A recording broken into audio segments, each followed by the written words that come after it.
भाई जो गुरु वचन पे डट गे, कट गे फंद 84 के। फिर आप परमात्मा से विनय करेंगे कि हे प्रभु, एक मानव जीवन और बख्श दो, मैं सच्चे मन से सत भक्ति करूंगा, जीवन की सच्ची राह की खोज करने सत्संग में जाया करूंगा, आजीवन भक्ति करूंगा, अपना कल्याण करवाऊंगा। लेकिन उस समय फिर आपकी पुकार नहीं सुनी जाएगी। जैसे समाज के लोग एक चोर को समझाते हैं कि बेटा चोरी करना छोड़ दे, चोरी करना पाप है, अच्छी बात नहीं है, यदि किसी दिन पकड़ा जाएगा तो पुलिस वाले तुझे पीटेंगे, मारेंगे, तेरे ऊपर मुकदमा चलेगा, तुझे जेल काटनी पड़ेगी, तेरा जीवन नरक हो जाएगा, समाज में तेरी बेइज्जती हो जाएगी।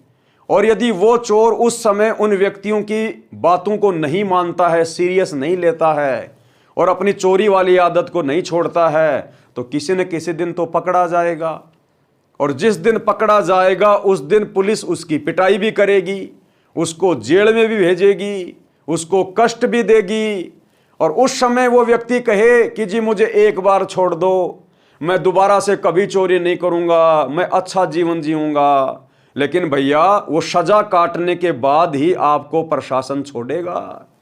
तो इसी प्रकार धर्मराज के दरबार में जाने के बाद आप जी कितनी प्रार्थना करना, कितनी विनती करना, कितने भगवान के पैर पकड़ना, एक बार ये 84 लाख योनियों का महाकष्ट भोगने के बाद ही आपको परमात्मा फिर से मनुष्य जन्म देगा। और ये बहुत लंबा चक्कर हो जाएगा। फिर 84 लाख प्रकार के जीवों के शरीर धारण करना। एक गधे का जीवन देख लो आप, 15-20 साल का होता है गधे का जीवन। गधा कितना कष्ट उठाता है, सर्दी में, गर्मी में, बरसात में। कुम्हार उसे घर पर घास भी नहीं डालता और पूरा दिन उससे कमर तोड़ काम लेता है, लठ मारता है, उसकी कमर की हड्डी बाकी हो जाती है। ईंटें ऊपर लेके जाएगा पजावे पे, ऊपर से नीचे लेके आएगा, मिट्टी ढोएगा, उसकी पीठ के ऊपर जख्म हो जाता है, कौवे उसकी पीठ के मांस को खाते हैं, बोरे की रगड़ से उसे असहनीय पीड़ा होती है, पैर टूट जाए तो कोई इलाज नहीं, भुगत भुगत के मरता है। तो भाई और बहनों, इस प्रकार से 84 लाख प्रकार के शरीर धारण करके फिर ये जीवात्मा असहनीय कष्ट भोगेगी, असहनीय कष्ट।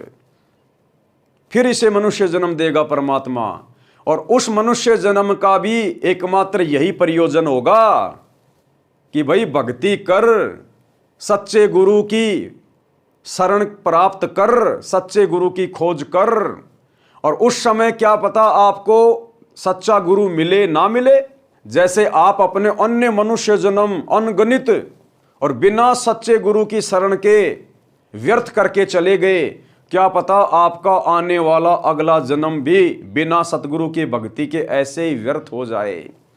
क्योंकि ये जरूरी नहीं है कि जब जब हमें मनुष्य जन्म मिलेगा तो सतगुरु हमारे लिए धरती पर तैयार बैठा रहेगा। ये तो बड़े सौभाग्य से, परम सौभाग्य से मिलता है। लाखों करोड़ों जन्मों के बाद कभी कभार हमारा सच्चे गुरु की सत भक्ति करने का दाव लगता है। ये तो बिल्ली के भाग का छिक्का टूटता है इंसान का। तो भाई और बहनों, आज है वो मौका आपके पास में। आज आप धरती पर मनुष्य जन्म प्राप्त हैं, स्त्री या पुरुष का, और परमात्मा भी इसी समय धरती पे प्रकट है। ये अजब गजब संयोग है, अजब गजब। राम नाम की लूट है, लूट सको तो लूट, भाई पीछे फिर पछताओगे जब ये शरीर जाएगा छूट। भाई और बहनों, अविलंब सतगुरु जी के सत्संग सुनना शुरू कर दो। यूट्यूब पर तुरंत सर्च करो सतगुरु रामपाल जी भगवान, और सबसे पहले सृष्टि रचना को सुनो। जब तक ये सृष्टि रचना समझ में नहीं आएगी, हम कौन है, कहाँ से आए हैं, क्यों जन्म रहे हैं, क्यों मर रहे हैं, हमारी आंखों के सामने बेटा बेटी मर जाते हैं, हम मर जाते हैं, माता पिता मर जाते हैं, क्यों यहाँ पर गधे और बैल की तरह कमा रहे हैं, सुख भोगने का समय आता है तो हमारी मृत्यु हो जाती है, मरने के बाद कहाँ जाएंगे, सत्य भक्ति क्या है, आत्म ज्ञान क्या है, परमात्म ज्ञान क्या है, मनुष्य जीवन का एकमात्र मकसद क्या है, ये सारी बातें आपको सृष्टि रचना के अंतर्गत समझ में आएंगी।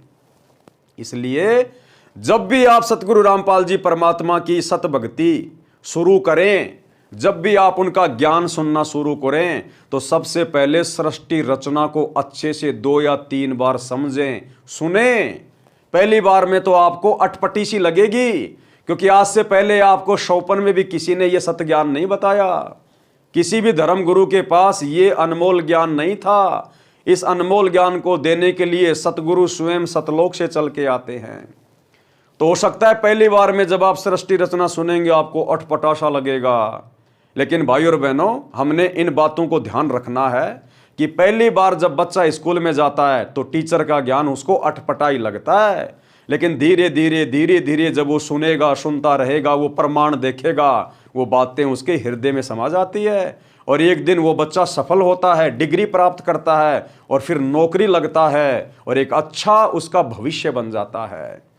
तो सबसे पहले आप सृष्टि रचना से शुरू करें। मैं सच्चे मन से सत्य भक्ति करूंगा, जीवन की सच्ची राह की खोज करने सत्संग में जाया करूंगा, आजीवन भक्ति करूंगा, अपना कल्याण करवाऊंगा। धर्मराज के सामने रोता है फिर ये। उस परमात्मा के दरबार यानी कार्यालय में आपके पूर्व के जन्मों की फिल्म चलाई जाएगी, जिनमें आप प्रत्येक बार जब जब मानव जीवन प्राप्त हुआ था आपने यही कहा था कि एक मानव जीवन और दे दो, कभी बुराई नहीं करूंगा, आजीवन भक्ति भी करूंगा, घर का कार्य निर्वाह के लिए भी करूंगा। पूर्ण सतगुरु से, किससे? पूर्ण सतगुरु से दीक्षा लेकर यानी नाम लेकर कल्याण कराऊंगा। जो गलती अब के मानव जीवन में हुई है कभी नहीं दोहराऊंगा या दोहराऊंगी।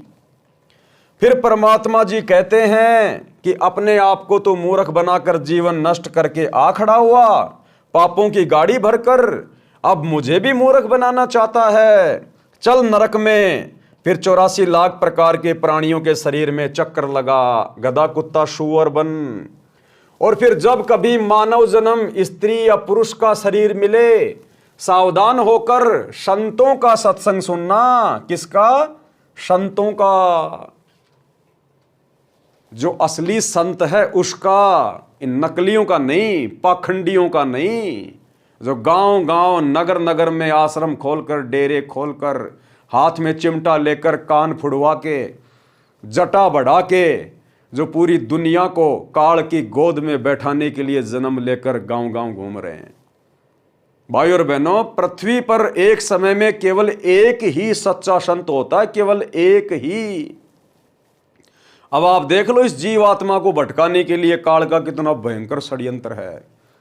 वो सच्चा ज्ञान देने वाला, सतलोक का ज्ञान देने वाला, सत भक्ति देकर मुक्ति करने वाला केवल एक ही संत है एक समय में पूरी पृथ्वी पर, जो वर्तमान में सतगुरु रामपाल जी के रूप में धरती पे प्रकट हैं।